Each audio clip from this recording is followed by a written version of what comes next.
এই জীবনে তিনটি গুরুত্বপূর্ণ শব্দ আছে যা বোঝা আমাদের কাছে খুব গুরুত্বপূর্ণ, এবং এই তিনটি শব্দের নিজস্ব অর্থ আছে। প্রথম হলো সঙ্গবদ্ধতা, অর্থাৎ একসাথে মিলে কাজ করতে হবে, একসাথে মিলে পরিশ্রম করতে হবে, সামনে এগোতে হবে। এরকম করতে পারলে আপনার শক্তি বৃদ্ধি পাবে, আপনার ক্ষমতা বৃদ্ধি পাবে, আপনি এগোতে পারবেন এবং অনেক দূরে যেতে পারবেন। দ্বিতীয় হলো আত্মবিশ্বাস। হেরে যাওয়া বস্তুও আবার জিতে নিতে পারবেন। যদি আপনার নিজের আত্মবিশ্বাস থাকে তাহলে আপনি কখনো পরাজিত হবেন না। এবং তৃতীয় হলো অহংকার।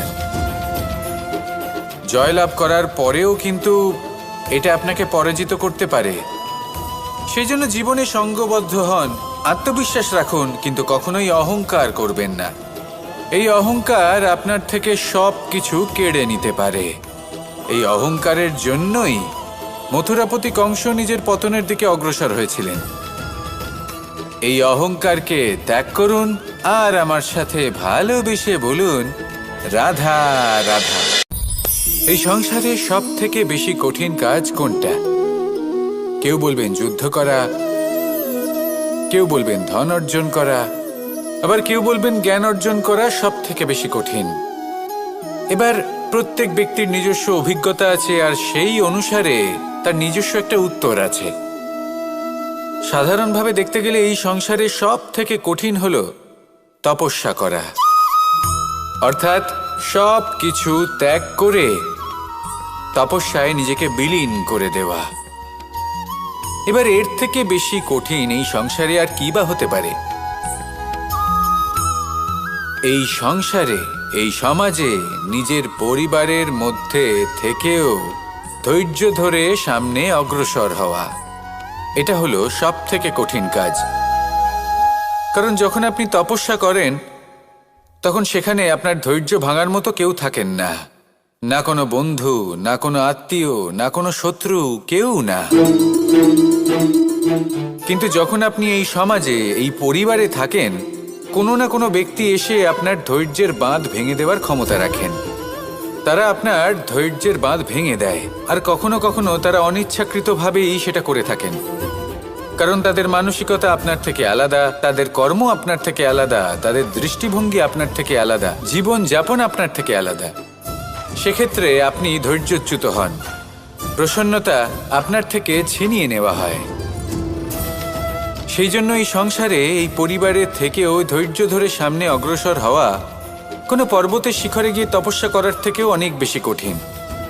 আর যে ব্যক্তি এই সমাজেই, এই পরিবারে, সেই সকল মানুষের মধ্যে থেকে গিয়েও ধৈর্য ধরে অগ্রসর হতে থাকেন, যারা এই কাজটা শিখে নিতে পারেন, তারাই কিন্তু জীবনে আনন্দ লাভ করতে পারেন। এই ধৈর্যই শেষে আপনার জীবনে প্রসন্নতা বহন করে আনবে। তাই ধৈর্য ধরে জীবনের পথে অগ্রসর হন আর আমার সাথে ভালোবেসে বলুন, রাধা রাধা। আমরা যখনই কোনো গাছের চারা রোপণ করি তখন সবার আগে পরীক্ষা করে দেখি যে যেখানে আমরা চারা রোপণ করতে চলেছি সেখানকার মাটি আদৌ উর্বর কি না, সেই মাটি সেই চারাকে বাড়তে সাহায্য করবে কিনা। যখন একটা চারা রোপণের আগে আমরা এত কিছু ভাবতে পারি, তাহলে কাউকে বিশ্বাস করার আগে আমরা কেন ভাবি না? জীবনে কখনো এই বিশ্বাসরূপী চারা কোথাও রোপণ করার আগে বোঝার চেষ্টা করুন যে যার ওপর আপনি বিশ্বাস করতে চলেছেন সে কি আদৌ আপনার বিশ্বাসের যোগ্য কি না। ভেবে দেখুন সেই ব্যক্তি ভবিষ্যতে গিয়ে আপনার বিশ্বাস ভাঙতে পারে কি না। এটাও ভেবে দেখুন যে যাকে আপনি বিশ্বাস করতে চলেছেন তাকে আপনি বিশ্বাস করলে নিজের জীবনের উদ্দেশ্যে আপনি অগ্রসর হতে পারবেন কি না। আর তার জন্য প্রয়োজন সঠিক সিদ্ধান্ত, পরখ করা, কোনটা উচিত কোনটা অনুচিত সেটা বোঝা। আর তাতে কিন্তু আপনি সন্দেহবাতিক হবেন না, তাতে আপনি আরো নিপুণ হয়ে উঠবেন। তাই যদি আপনি নিপুণ হয়ে উঠতে চান তাহলে বোঝার চেষ্টা করুন, পরখ করে দেখুন, কোনটা উচিত কোনটা অনুচিত বুঝুন। আর বিশ্বাস তখনই করুন যখন আপনি 100% নিশ্চিত হবেন যে সে বিশ্বাসের যোগ্য। আসুন আমার সাথে ভালোবেসে বলুন, রাধা রাধা। রাধা কখনো কখনো আমার জন্য বড়ই সুগন্ধি আতর নিয়ে আসে, পারিজাত ফুলের মালা নিয়ে আসে আমার প্রসাধন করবে বলে, এবং আমার সব থেকে বেশি প্রিয় মাখন নিজে হাতে বানিয়ে আনে আমাকে নিজে হাতে খাইয়ে দেবে বলে, সবকিছু আমাকে প্রসন্ন করবে বলে। কিন্তু আপনি কখনো ভেবেছেন যে এই আতর কিভাবে বানানো হয়? সহস্র ফুলের পাপড়ি একসাথে পিষে নিতে হয়, তারপরে তার থেকে যে রস নিঃসৃত হয় সেই রস দ্বারাই আতর তৈরি হয়।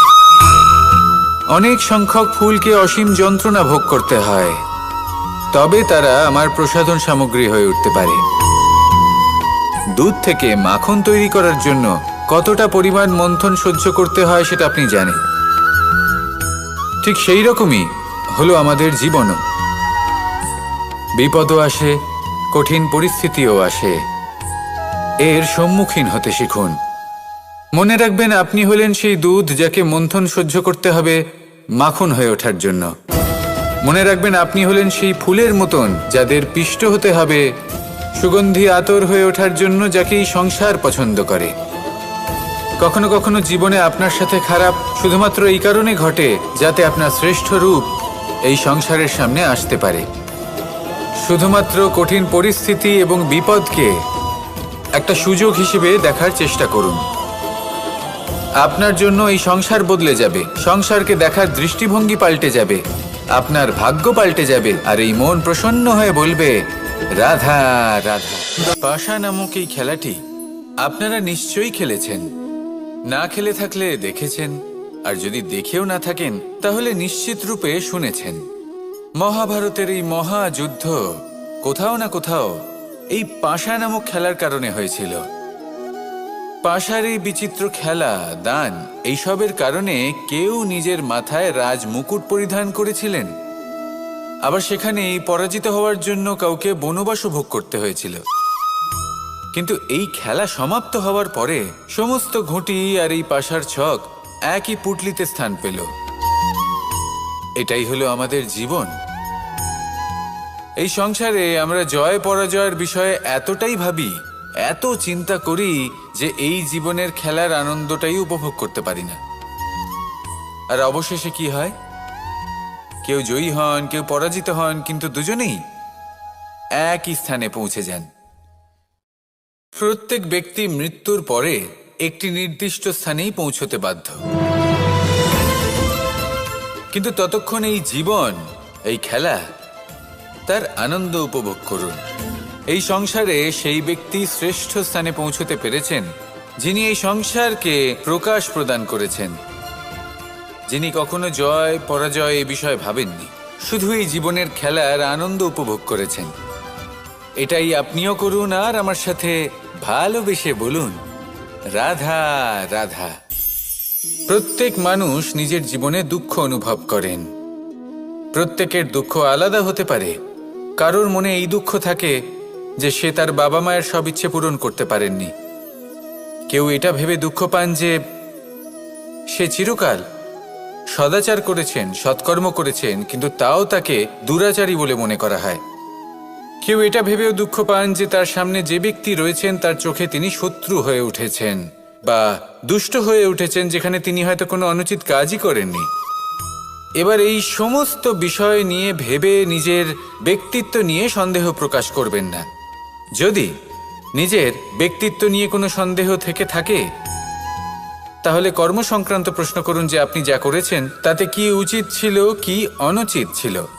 যেটা প্রয়োজন সেটা এটা বোঝার যে আপনার অন্তর্মন, আপনার বিবেক আপনাকে কি বলছে, আর আপনার অন্তর্মন আর আপনার বিবেক আপনাকে যেটা করতে বলবে শুধু সেটাই করুন। আর তারপরে এই সংসার কি বলবে, কি ভাববে সেসব নিয়ে ভাবতে যাবেন না, কারণ এই সংসার তো ঈশ্বরকেও প্রশ্ন করে থাকে, ঈশ্বরকেও দোষী মনে করে। কখনো কখনো যখন কোনো ঘটনা মানুষের ইচ্ছা অনুযায়ী ঘটে না, তখন মানুষ এটা বলে যে হে ঈশ্বর, আপনি আমার পাশে থাকলেন না, আপনি বড়ই কঠোর, এটা আপনার দোষ। যেখানে বেশিরভাগ সময় হয়তো সে নিজেই নিজের কর্মফল ভোগ করছে, আর কখনো কখনো ঈশ্বর হয়তো তার জন্য আরো ভালো কোনো পরিকল্পনা করে রেখেছেন, কিন্তু মানুষ সেটা বুঝতে পারে না। তাই দিনের শেষে যেটা প্রয়োজন সেটা হলো নিজের মনের কথা বুঝতে হবে।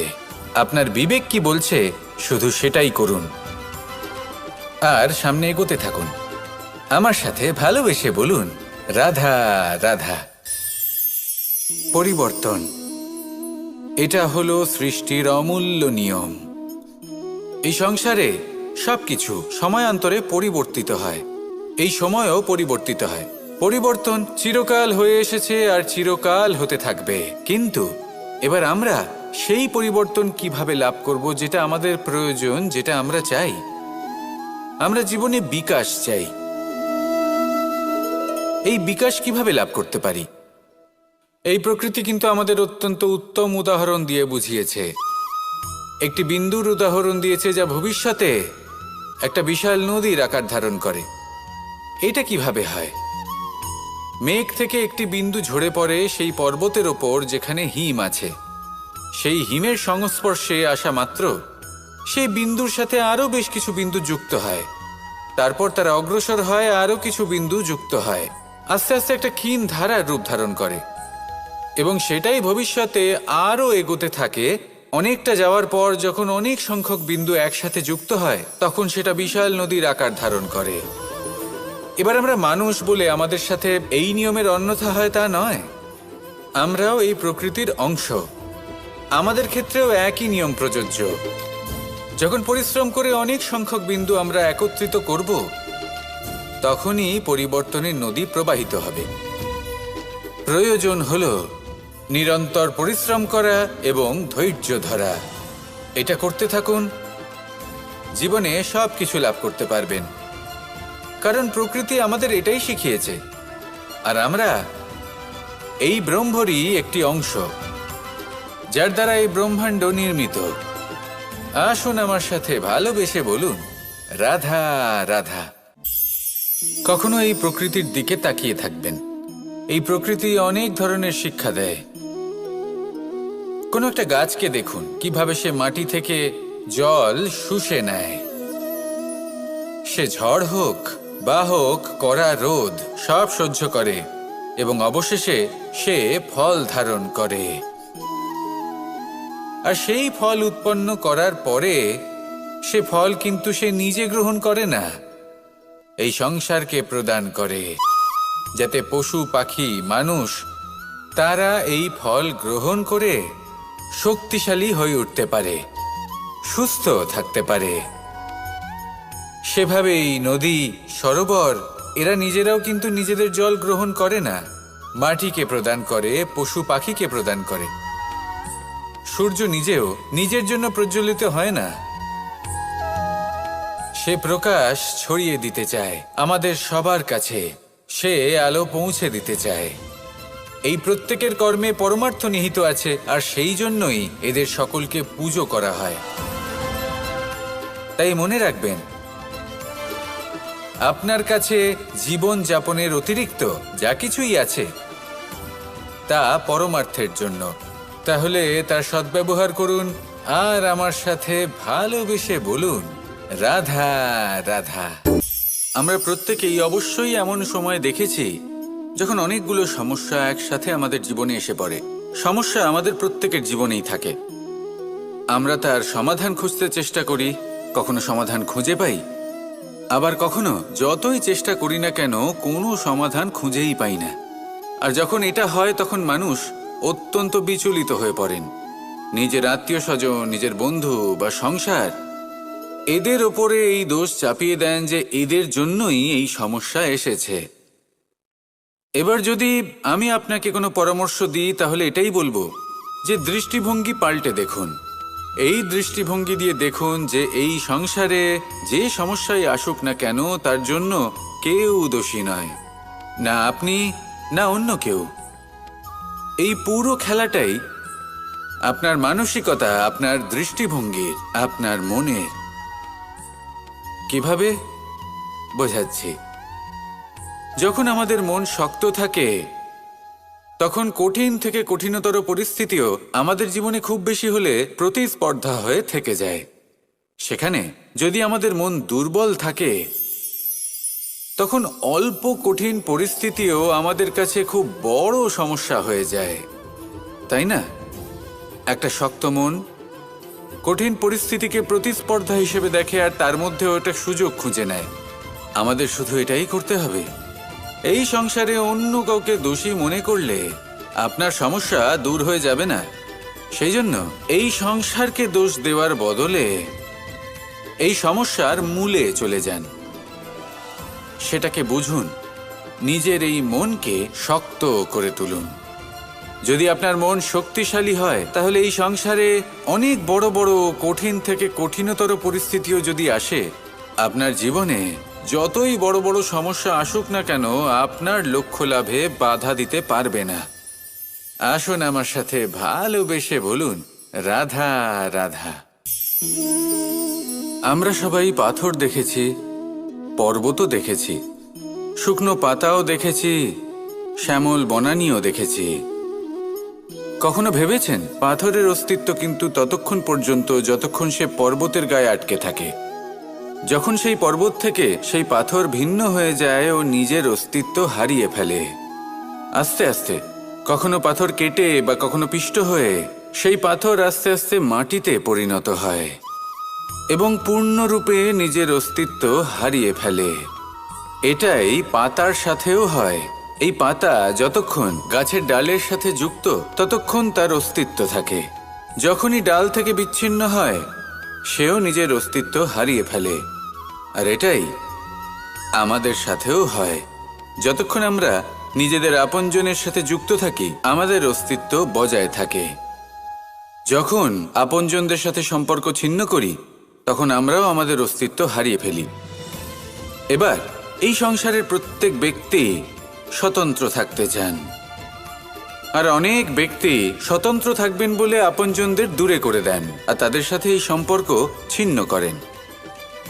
এটা কি সত্যি প্রয়োজন?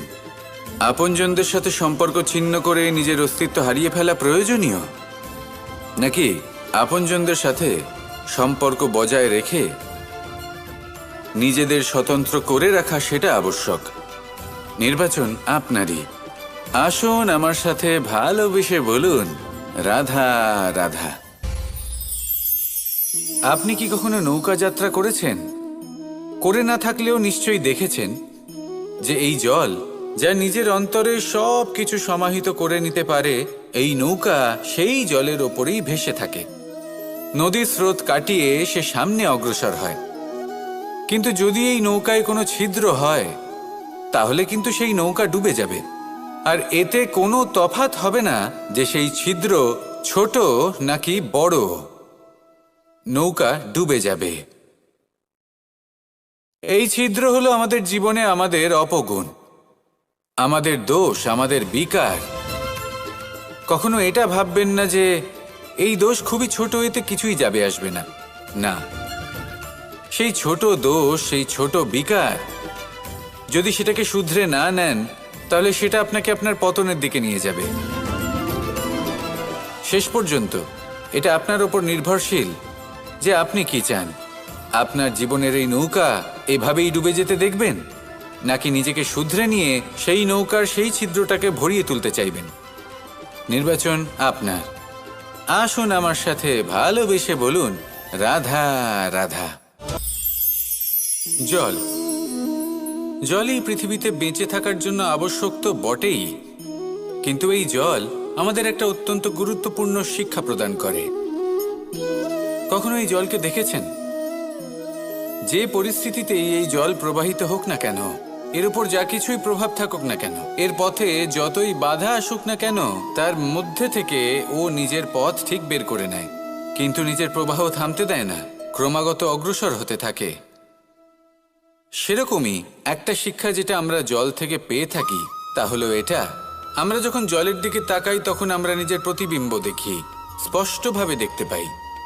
কিন্তু তখনই দেখতে পাই যখন এই জল শান্ত থাকে, স্থির থাকে। যদি এই জল অশান্ত হয়ে থাকে, স্থির না হয়, তাহলে আমরা এতে নিজের প্রতিবিম্ব দেখতে পাই না। এটাই আমাদের মনের সাথেও হয়ে থাকে। যখনই জীবনে কোনো সংকট আসে, যদি আমরা শান্ত মনে, স্থির মনে সিদ্ধান্ত নিই, তাহলে সেটা এমন একটা শীতল সিদ্ধান্ত হবে যেটা আমাদের ভবিষ্যৎকে একটা শ্রেষ্ঠ স্থানে নিয়ে যাবে। যদি এই মন অশান্ত হয়, বিচলিত হয়, পীড়িত হয়, দুঃখিত হয়ে থাকে, রুষ্ট হয়ে থাকে, তাহলে অনেক সময় আমরা এমন সিদ্ধান্ত নিই যেটা আমাদের জন্য অনুচিত প্রমাণিত হয়। যখন আপনি ক্রুদ্ধ ছিলেন বা দুঃখের বশে ছিলেন, তখন অনেক সময় হয়তো এমন সিদ্ধান্ত নিয়েছেন যেটার জন্য ভবিষ্যতে আপনি অনুশোচনা করেছেন। এবার দেখুন, এই আবেগগুলো থেকে আমরা পালাতে পারবো না, কিন্তু এই আবেগগুলো আপনার উপর কতটা প্রভাব ফেলবে সেটা আমরা অবশ্যই ঠিক করতে পারি। এই মনকে আমরা নিয়ন্ত্রণ করতে পারি। এটাই করুন, চিন্তা করুন, এই মনকে শান্ত রাখুন, স্থির হতে চেষ্টা করুন, আর তারপরে সিদ্ধান্ত নিন। আসুন আমার সাথে ভালোবেসে বলুন, রাধা রাধা।